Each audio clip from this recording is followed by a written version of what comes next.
Šodien un rīt Rīgā notiek NATO augstākās militārās institūcijas, militārās komitejas konference bruņoto spēku komandieru līmenī. Lai pastāstītu par šo pasākumu un par citām aktualitātēm drošības jomā, mums studijā pievienojies Nacionālā bruņoto spēku komandieris ģenerālmajors Kaspars Pudāns. Labrīt! Labrīt! Bet pirms ķeramies pie šīs militārās komitejas sēdes, varbūt par citām drošības aktualitātēm. Militārās mācības Namejs turpinās kopš septembra sākuma un vēl turpināsies līdz 8. oktobrim, bet varbūt šobrīd jau iespējams izdarīt kādus pirmos secinājumus un kādi tie būtu. Jā, šobrīd mums noslēgusies ir aktīvā lauka vingrinājuma fāze, kad vienības vairāk vingrinājās savos atbildības rajonos dažādus uzdevumus pildot.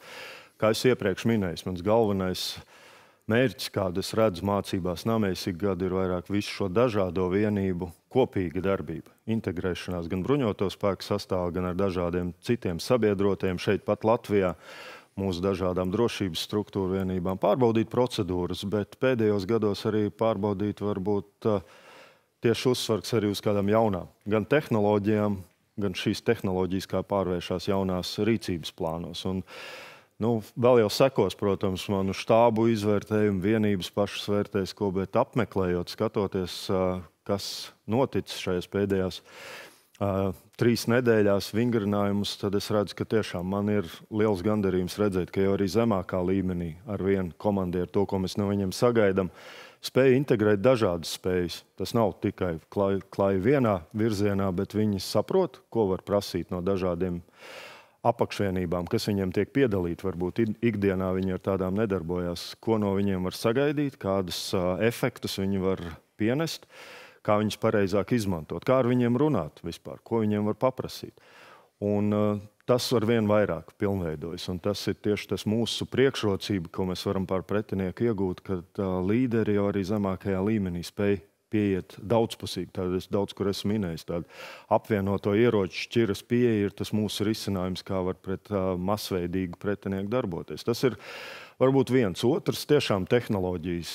Skaidrs, visi mums to prasīt, un es te varu apgalvot. Tiešām vienības ar entuziasmu ir integrējuši dažādas autonomos risinājumus, dronus, dažāda veida, gan izlūkošanas funkcijā, gan varbūt jau ar vien vairāk, vēl dažreiz improvizējot paši, bet iekļaujot arī netiešā uguns atbalstā, tātad ar kā uzbrukošu spēju, bet arī nodrošinājuma komandvadības atbalstā šīs tehnoloģijas ir. Tā kā, man liekas, labi secinājumi būs mūsu tālākajai attīstībai un pašām vienībām savu pilnveidošanā un apmācībā. Par vienu atsevišķu jomu runājot, pagājušā gada nogalē stājoties amatā, kā vienu no savām galvenajām prioritātēm minējāt pretgaisa aizsardzības stiprināšanu. Tie pēdējie notikumi reģionā parāda, ka prioritāte bija pareizā virzienā, bet kā tad ar to īstenošanu dzīvē, vai mūsu pretgaisa aizsardzība šobrīd ir spēcīgāka nekā, teiksim, pirms pusgada? Pretgaisa aizsardzība, protams, arī Namejā vingrinājās, bet viņiem tiešām šai funkcijai bija daudz uzdevumu, arī ikdienas uzdevumu, un tie neapstājās. Un mēs jau, protams, pēc mūsu incidenta nopietnā pagājušā gadā mēs esam arī ne tikai spēju veidošanā, turpinam sevi attīstīt, bet arī operacionāli darbojamies. Jau gadu mums patstāvīgi ir mūsu pretgaisa aizsardzības vienības, kas darbojas paaugstinātā gatavībā, gan arī izvērstas jau tuvāk apdraudējumu rajoniem, uzturot viņu gatavību. Tas, kas ir paveikts pēdējā gada laikā, līgumi jauni noslēgti ir pa papildus tuvās darbības pretgaisa aizsardzības sistēmām. Tuvākajā laikā jau nākamajā mēnesī būtu jābūt papildus radariem, kas mums palīdz tieši zemu lidojošu apdraudējumu atklāšanā, identificēšanā. Tādi mums jau daži ir, bet mums būs vairāk, lai mēs varam lielāku to pārklājumu nodrošināt. Akustiskās izlūkošanas spējas mēs pilnveidojam ar vien vairāk un šobrīd ieviešam un testējam arī šādas spējas, kas var izmantot ne tikai klasisko radara tipu, elektroniski noteikti vai kā savādāk, bet arī no akustikas balstoties. Tas tieši vairāk ir uz zemu lidojošiem mērķiem. Tas palīdz ātrāk identificēt, saprast maršrutu, trajektoriju, izvirzīt mobīlas pretgaisa aizsardzības vienības, lai šos mērķus satriektu. Bet uzdevumi neapstājās. Nākamgad jūs jau zinat, ka mums ir jau spēkā līgumi un nākamgad nāk iekšā pirmās arī vidējā līmeņa pretgaisa aizsardzības vienības. Bet šobrīd, teiksim, ja ielidot Latvijā kādi Krievijas droni līdzīgi kā piedzīvoja Polija, vai mēs esam gatavi viņus nevien identificēt, bet arī notriekt? Arī Trumps nesen teica, ka šie droni jātriec nost. Jā, procedūras ir, apakšvienības ir, bet es nevaru apgalvot, ka mēs to varam izdarīt jebkurā vietā un jebkurā laikā, jo skaidrs, ka pilnu robežas vai pilnu katra kvadrātcentimetru gaisa telpas noslēgšana prasa daudz lielākus līdzekļus pastāvīgi uzturēt, un tas būtu šobrīd neiespējami izdarīt. Īpaši, ja tu nevari paredzēt to apdraudējumu mirkli, jā, vai vietu. Bet katrā ziņā šeit ir jāsakrīt daudziem faktoriem. Primārais mūsu uzdevums ir identificēt un brīdināt. Un to mēs patstāvīgi arī vingrinam. Jā, šīs slēgtā gaisa telpa ir tikai daļa no tā, kas ir kā preventīvs pasākums, bet visa gada laikā mēs esam vingrinājuši mūsu procedūras, kā mēs atklājam, identificējam, ziņojam, pieņemam lēmumus. Un ne tikai mēs, iesaistot arī valsts ugunsdzēsības glābšanas dienestu, kuri būtu tie, kas veiktu praktisku apziņošanu tālāk. Bet tas, ko es gribēju vēl pieminēt, tad skaidrs, ka nākamie procesi turpinās mūsu attīstībā, bet tas nenozīmē, ka mēs ar šiem vaļējiem caurumiem vai trūkumu spējām vienkārši samierinamies. Nē, kamēr mums ir trūkumu spējas, tie ir mūsu sabiedrotie, kurus mēs uzrunājam. Mums jau arī ilgāku laiku šeit ir gan Spānijas apakšvienība ar vidējās darbības pretgaisa aizsardzības spējām, atrodas Lielvārdē, gan arī dažādas citas vienības, kas palīdz vai no radariem, vai no citiem elementiem. Un šobrīd, protams, austrumu sardzes ietvaros tas tiek papildināts vairāk ar gaisa platformām. Jāatzīst, ka šajā miera hibrīda vai tādos apdraudējumos, kādos mēs esam, tad, lai arī varbūt no izmaksu efektivitātes, skaidrs, ka gaisa platformu un šobrīd esošās spējas liekas neefektīvas, bet ja ekspektācijas vai tas, ko sagaidām, ir principā masveidība vai patstāvīga visas teritorijas nodrošināšana pret apdraudējumu. Skaidrs, ka gaisa lidojošas, mobīlas gaisā platformas ir pašas efektīvākās. Tāpēc arī mēs skatāmies tālākajā attīstībā ne tikai uz to, kā mērķis satriekt no zemes pretgaisa aizsardzību ar lētākām raķetēm vai elektronisku kara darbību, bet arī gaisa platformas, apbruņojot mūsu gaisa kuģus, helikopterus ar spējām, izstrādājot dronus, kas spēj pārtvert citus dronus, tādu dronu kaujas. Tas ir šie procesi, kas ir attīstībā, un arī nākamajā gadā jau pirmie mūsu rindās būs, ar kuriem mēs sāksim jau darboties. Par šo austrumu sardzi runājot, jūs to pieminējāt, tas nozīmē, ka tā nav tikai tāda simboliska politiska apņemšanās, bet reāli darbi misijā. Jā, tas plānošana vēl detalizēta turpinās, bet pat arī plānošanai turpinoties jau pirmās apakšvienības, kas ir šeit pierobežā. Jūs vakar redzējāt arī ziņas par Lietuvu, kas izlūkošanas gaisa vadības, komandu vadības un izlūkošanas lidmašīnu, ko Turcija nodrošina. Daudzas citas Rietumeiropas valstis ir gatavas un ir jau nosūtījuši savus iznīcinātājus tuvāk šeit, kas darbojas patstāvīgi dažādos lidlaukos. Patstāvīgi patrulējot, principā pastiprinot jau esošo šobrīd Baltijas gaisa patrulēšanas misiju, bet joprojām mēs tālāk ejam ar soļiem un vienmēr mēs jau vairākus gadus esam aicinājuši to, ka šai misijai jākļūst vairāk kā pretgaisa aizsardzības misijai. Es teiktu, ka šis ir kā solis tajā virzienā, pastiprinot spējas, palielinot arī tiesības, autoritātes, tādu kaujas šos rīcības atļaujas dodot vienībām un tādā veidā darbojoties. Mūsu ieguldījums tas nav tikai tātad NATO to dara. Tas, ko es pieminēju, mūsu operācija, ko mēs veicam pie mūsu pierobežas ar mūsu pretgaisa aizsardzībām, ir mūsu ieguldījums.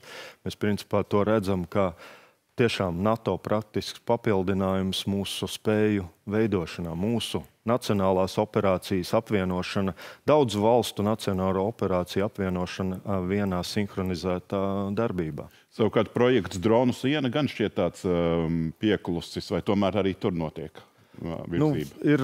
Ir, protams, jāskatās, par ko mēs runājam. Ir gan dronu siena bijis, kas ir iekšlietu sektori, kas ir virzījušie gada pavasarī, bet šobrīd arī intensīvi atsākas, un es vairāk runātu par pretdronu sienu, ko Eiropas komisijas vadībā mēs ar šobrīd plānojam, skatāmies, kā tas būtu īstenojams un kādi tie ieguldījumi būtu.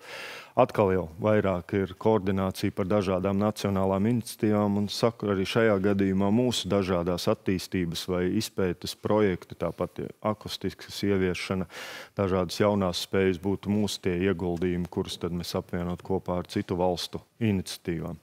Daļa no austrumu pierobežas aizsardzības infrastruktūras ir šī ideja par purvu atjaunošanu. Kā ar to virzās, vai ir jau kāds iestrādes vai finansējums? Pagaidām tas ir plānošanas stadijā. Mums, protams, ka daudz kur esam uzsvēruši, ka visu, ko mēs darām Baltijas aizsardzības līnijā, ir, lai stiprinātu mums jau esošos dabīgos šķēršļus.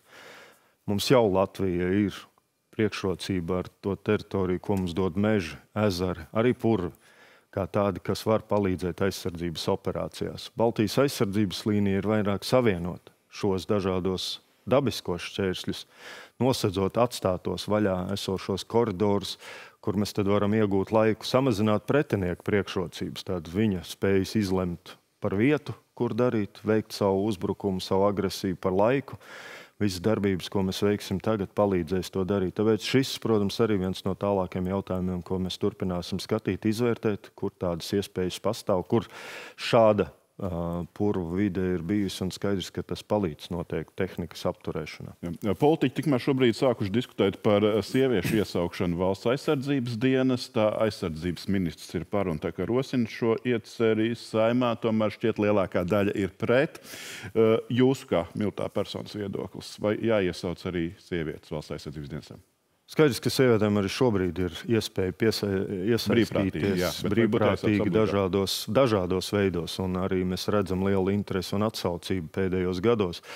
Es teiktu, ka saistībā ar valsts aizsardzības dienestu mums ir vēl daudz darbi jāīsteno, lai mēs to īstenot līdz 28. gadam, kāds tas ir šobrīd plānots. Gan sasniedzot noteikto skaitu personālu, kas ir nepieciešams viņu šo jauniešu apmācībai, sagatavošanai par kvalitatīviem karavīriem, par kvalitatīvu rezervi un arī infrastruktūras sagatavošanai. Es domāju, jāfokusējas uz šiem uzdevumiem. Un otrs, kā militārs aspekts šim, tad mēs uz valsts aizsardzības dienestu skatāmies ne tikai kā jauniešu sagatavošanu militāram dienestam vai tādu kā lomu šī vispārīgas valsts aizsardzības veidošanā, bet vairāk tiešām uz mūsu rezervju veidošanu, kas nozīmē, ka katrs valsts aizsardzības dienestā iesauktais karavīrs kļūst arī par mūsu rezervas karavīru, kur arī ir savas saistības. Savas saistības par to, ka būtu vēl turpmākos gadus pieejams apmācībām, pieejams arī kaujas uzdevumu veikšanai dažādos scenārijos. Tātad šis ir liels uzsvars, kurš ir jāvērtē domājot par to, kas ir tas galvenais kontingents, kas veidos mūsu apakšvienības rezervē. Un vēl sarunas noslēgumā par šo NATO militārās komitejas konferenci. Kādus jautājumus tajā izskatīs un vai pieņems arī kādus lēmumus?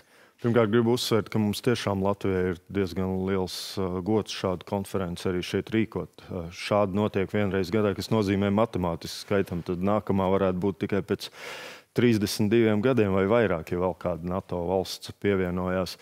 Un pirmoreiz tāda notiek augstākā līmenī, bruņoto spēku komandieri. Skaidrs, ka dažādi jautājumi, bet šoreiz tie būs atskatīties atpakaļ uz lēmumiem, kas tika pieņemti NATO samitā Hāgā, un šo lēmumu praktisko izpildu, ko mēs kā militārās struktūras esam paveikuši un kas būtu jāpilnveido, pārskatīt mūsu notiekošās operācijas, un šajā jautājumā tiešām es domāju, ka ne tikai Baltijas sardze, atceraties, tāda arī pavasarī jau janvārī uzsākto un efektus devusi Baltijas jūrā, bet šobrīd tieši šī austrumu sardze būs, man liekas, galvenais jautājums, jo arī pretgaisa aizsardzība arī vienmēr iepriekš ir bijis mūsu jautājums. Bet otrs būs arī sadaļa, ko strateģiskā pavēlniecība, kas ir atbildīga par mūsu transformāciju, par mūsu inovācijām, arī prezentēs savas iniciatīvas, savu domu par to, kā labāk pilnveidoties. Man liekas, tas arī viens no būtiskajiem jautājumiem, kas ir iekļauts, kā mūsu industrijas var sadarboties, kā šķērsot šīs robežas, kā mūsu vajadzības labāk pārvērst industrijas sapratnē. Tātad šie un citi inovatīvie jautājumi tiks arī apspriesti, kā arī dažādi citi rutīnas jautājumi, ko mēs parasti arī apspriežam.